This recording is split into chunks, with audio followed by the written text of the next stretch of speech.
Hello everyone. तर ताईच्या घरी मस्तपैकी छान रात्रीची झोप वगैरे घेऊन सकाळी आम्ही सगळेजण असे मस्तपैकी गप्पा मारत बसलो. कारण रात्री काल खूप उशीर झाल्यामुळे जेवण वगैरे लेट झालं, झोपायलाही लेट झाला, त्यामुळे जास्त काही गप्पा टप्पा झाला नाही. म्हणून सकाळी आम्ही सगळेजण निवांत असे बसलेलो होतो. खूप दिवसांनी असं छान वाटलं बहीण भावांसोबत बसून भेटून मस्तपैकी आहे ना.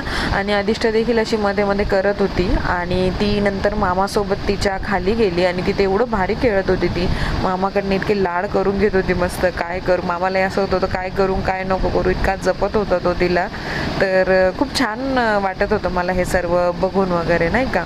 मग आम्ही नंतर थोड्या वेळात चहा बिस्किट वगैरे खाल्लं, परत गप्पा केल्या. आणि मग नंतर जे महत्त्वाचं म्हणजे छान गिफ्ट होतं जे तिच्या कार्तिक दादाने मावशीने तिच्यासाठी घेतलं होतं ते अनरॅप केलं सगळ्यांनी मिळून. आणि इतका छान सुंदर असा टेंट होता तो की ज्यामध्ये अधिष्ठा तर एक्सायटेडच होती, अरे हे काय चाललंय काय नाही म्हणून नाही का. तर सुरुवातीला ती त्यामध्ये जाताना जरा घाबरली किंवा घाबरत होती नाही का.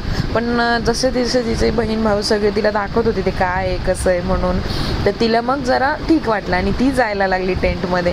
तोपर्यंत अधिष्ठाच्या मावशीने छानपैकी मस्त असा गरमागरम चहा आणला होता सगळ्यांसाठी.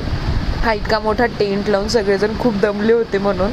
मग त्यानंतर छानपैकी गरमागरम मस्त नाश्ता आला, वडापाव, इडली सांबर वगैरे नाही का. इतका सगळा सुंदर. त्या एरियात आम्ही आधी राहिलेलो आहे त्यामुळे हा नाश्ता स्पेशल किंवा असा फेवरेट असतो आमचं तिकडे गेलं का. मग छानपैकी नाश्ता झाला गरमागरम करत.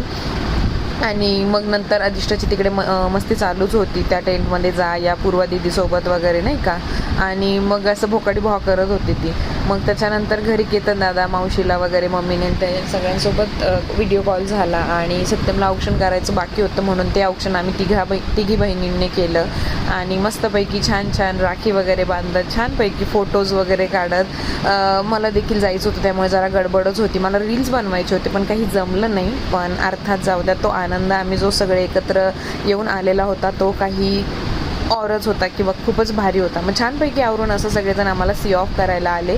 आणि अधिष्ठा ही जरा वैतागली होती, तिला ॲक्च्युली तिथे आवडत होतं खेळायला पण घरी पण तर जायचं होतं, तिला झोपही आलेली म्हणून छानपैकी कॅबमध्ये बसलो आणि घरी जायला निघालो. Thanks for watching.